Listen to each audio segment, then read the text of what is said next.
Hello, I'm Miss Lily. I work as an archivist. Today I would like to share with you about the degree of appraisal values. Before that, let me tell you the tasks being performed as an archivist in appraisal. Firstly, considering the primary and secondary values of collection when performing the archival appraisal. Secondly, determining the ongoing significance of collection to justify their continued preservation based on the information contained. And lastly, able to determine which records have potential research or historical value. Next, I'm gonna tell you first what is appraisal. Appraisal is the process of determining the value of records for further use and the length of time that value will continue. It involves deciding what records need to be kept for how long in order to allow the organization to continue its work. Appraisal, also known as evaluation, review, or selection.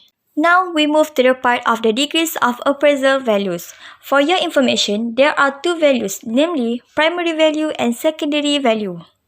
Primary value is the value to the organization that created for administrative, legal, and fiscal purposes. Other than that, sometimes but not all the time, primary values also can diminish with time, so that eventually records are no longer needed for their original purpose, in which primary values expire when the activity that resulting in the creation of the record comes to an end.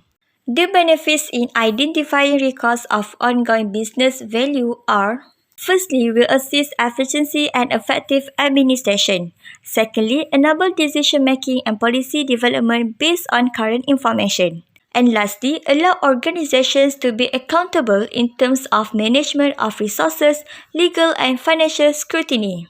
Furthermore, we have three criteria of primary records value. The first one, administrative value, such as policy and procedure manuals, handbooks, and organizational chart. The second one, fiscal value, such as tax return, records of financial transaction, and invoice. And the third one is legal value, like contracts, financial agreements that are legally binding, also articles of incorporation. Moving forward is secondary value.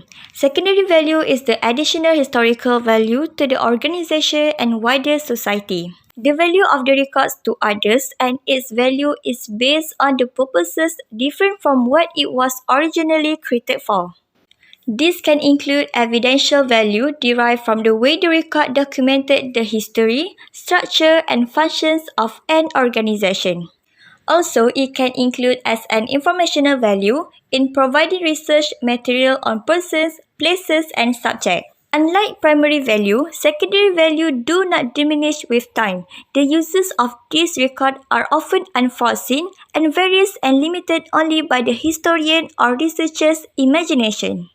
These records tend to include high-level policy and complex case file. And the criteria we have in secondary record values are historical value and research value. For example, in the part of historical value are minutes of meetings, public relations document, as well as information on corporate officer.